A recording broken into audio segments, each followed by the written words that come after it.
Have you ever wondered if there's a blueprint for success? Well, today we're diving into a book that's been a total game changer for millions. Shiv Khera's You Can Win.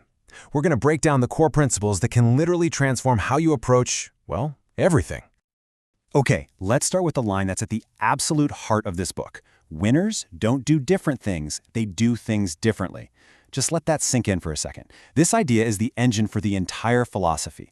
It's not about finding some magical secret action. It's about changing how you approach the things you're already doing day in and day out. And what that really means is that success isn't some random lottery. Khera argues, and I think he's right, that it's a direct result of our choices. It comes from our attitude, our values, and the disciplined actions we decide to take every single day. It's about choice, not chance. So, let's explore that blueprint together. So where do we even begin? Khera is crystal clear on this. All real, lasting success has to start from the inside out. Which brings us to Pillar 1, building your inner foundation. Just look at this. On one side you see a problem, a total roadblock, but on the other, that exact same thing is a stepping stone, an opportunity.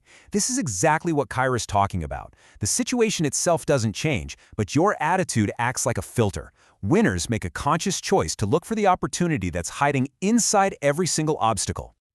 And this line just says it all, doesn't it? Your attitude determines your altitude. What really sets the ceiling on your potential? It's not where you came from, it's not your circumstances, it's your mindset. A positive, solution-oriented attitude is the only thing that gives you the lift you need to climb higher.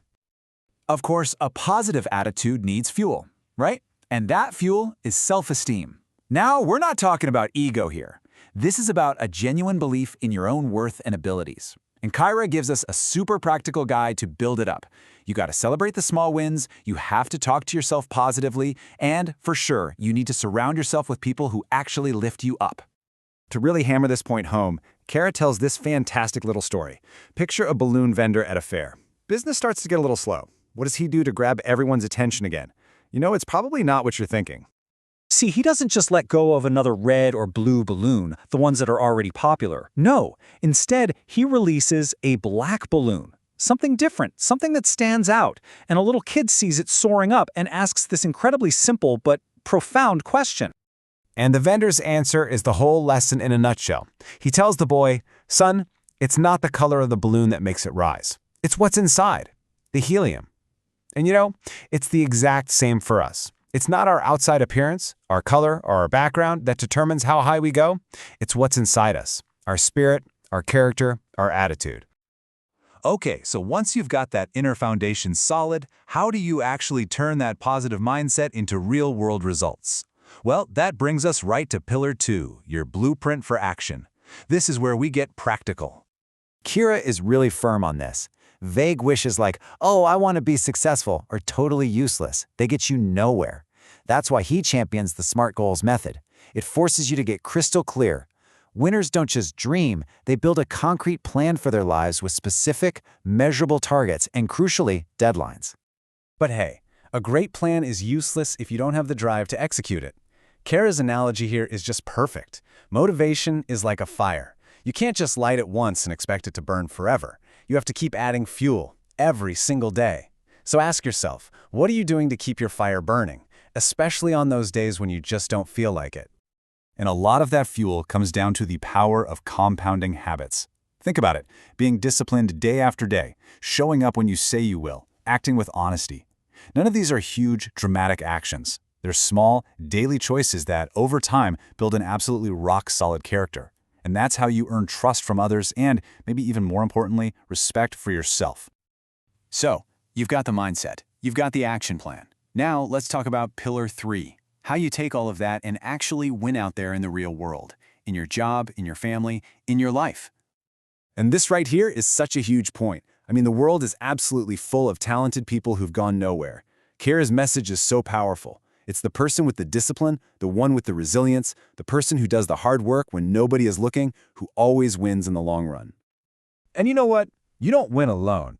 Khera is so clear that success is a team sport, and that means building genuine people skills is non-negotiable. We're talking about really practicing empathy, mastering the art of listening, not just to reply but to understand, and communicating with honesty. Winners see gain, losers see pain. This is all about taking ownership. Look, when things go wrong, the easy road is to just feel the pain, point the finger, and make excuses. But a winner? A winner takes a totally different path. They ask, okay, what's the lesson here? Where's the gain? They see every single setback not as a failure, but as priceless feedback. And that brings us to the final, and I think maybe the most important piece of this entire puzzle. Because Kira argues that real, true success is about so much more than just what you accomplish for yourself. This is it. This is Kara's ultimate definition of what it means to win. It's not about how much you can get, it's about how much you can give. Anchoring everything you do in a purpose that's bigger than just you, contributing and lifting others up, that's what creates a sense of fulfillment that lasts a lifetime. So if you walk away with nothing else from this, please remember these 3 things. Number 1, your attitude is always your choice. Number 2, success is a system you build, not an accident that happens to you. And number 3, take 100% ownership of your life. No blaming, no excuses. Let's just end on this powerful thought because it wraps up the entire philosophy of you can win so perfectly. Victory isn't a lottery ticket you hope to find. It is the direct result of 1,000 conscious daily choices. You are the architect. It's all up to you. And so that brings us to the final question, the only one that really matters. After hearing all this, what is one small choice you're going to make differently today, right now, to start building the life you actually want? Because the power, as Kara shows us, is and always has been entirely in your hands.